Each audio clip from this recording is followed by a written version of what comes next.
This is ATN, Art TV Network from October Gallery. Thanks for watching.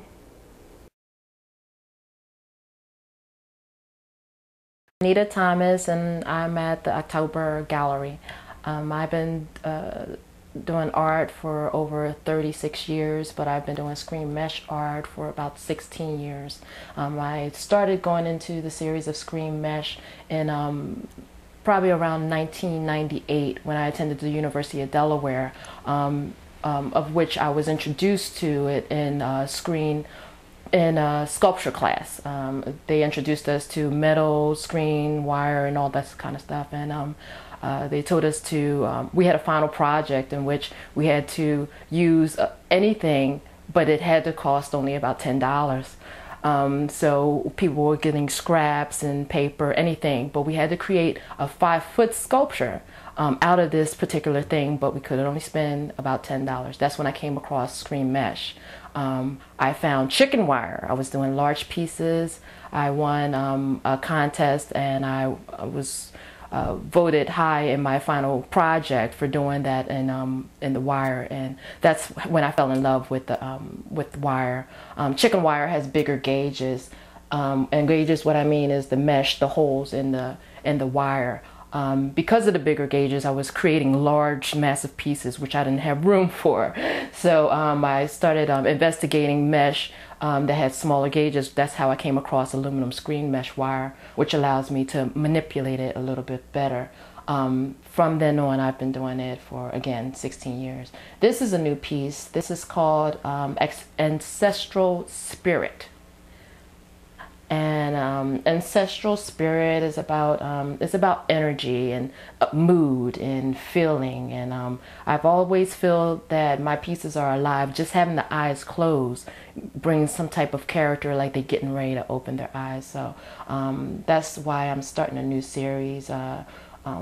This particular series is mesh, and the added feature is a stone spray. So this is a whole new series that I'm going to be working on this year.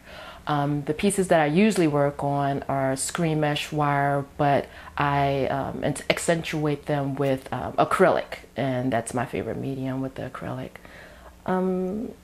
But again, I'm enjoying what I do, and it's a passion of mine. All my pieces are about energy, and this is all I work in, so I've been developing it over a series of years.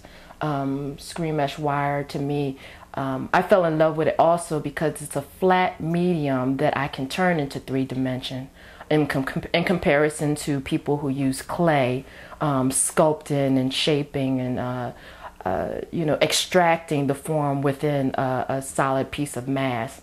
And I just find it more interesting to take something flat and take the vision out of your head that's 3-dimensional and kind of make an impression within it. I kind of look at screen mesh as the way I work. I call it positive negative sculpting. I take the screen mesh straight on the wall, and I push and pull from each direction. This is how I start with all my work, and then I look at the front. I never start from the front and pull. So to me, it's kind of a mathematical equation also. I love to play with light and shadow. I love to not finish certain sections, so if you were to light it correctly on the wall, the shadow will finish the piece for you. My first series of pieces, if you were to investigate my first works, I played a lot with dimension, having flatter forms and shooting the leg and only finishing half the leg so that the shadow, which narrows the shadow out, finishes the leg. So I love playing with shadow and light. I have another series called my erotica series, which I don't use paint or acrylic or sprays or anything. I love using the raw form of the material, and I do nudes.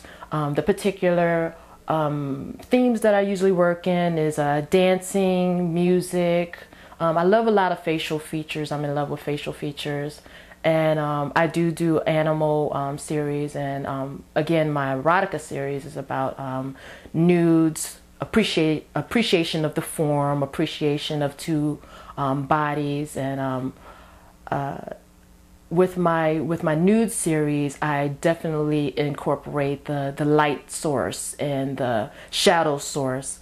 When you cast the light through my nude pieces, you get basically a second pencil drawing on the wall. All the eye features and the nose features and the mouth, actually you can see them as if it was a pencil drawing on the wall with my nude pieces. Not so much with the pieces that I add more sprays and acrylic with. So that's about the work that I work in, the screen or the material that I work in.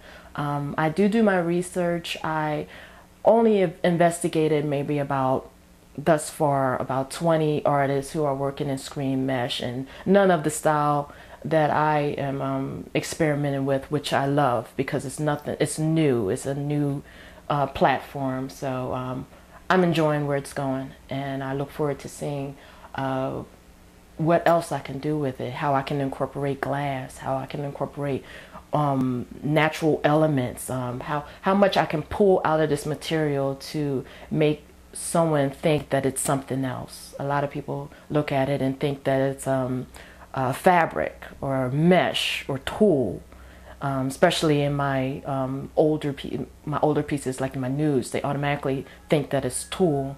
And then when you come closer, I always welcome people to touch it in certain atmospheres, just so they can feel that tactile aspect. I'm a person that doesn't appreciate too much of the digital stuff. I love hands-on. I love people to be able to touch it. So that's about it of what I appreciate and what I love about my artwork. So if, again, my name is Anyta Thomas. I'm at the October Gallery at this moment, and I look forward to having anyone who has questions can contact me at Anyta at AnytaThomasArtist.com. That's ANYTA at AnytaThomasArtist.com. My website is also www.AnytaThomasArtist.com, and you can also find me at the Sandy Webster Gallery, Art Jazz Gallery, the Hearns Gallery in Little Rock, Arkansas, and Piku Gallery, which is in Georgia. So just Google me, and I look forward to hearing anyone who has the comment, and I'll definitely contact you back.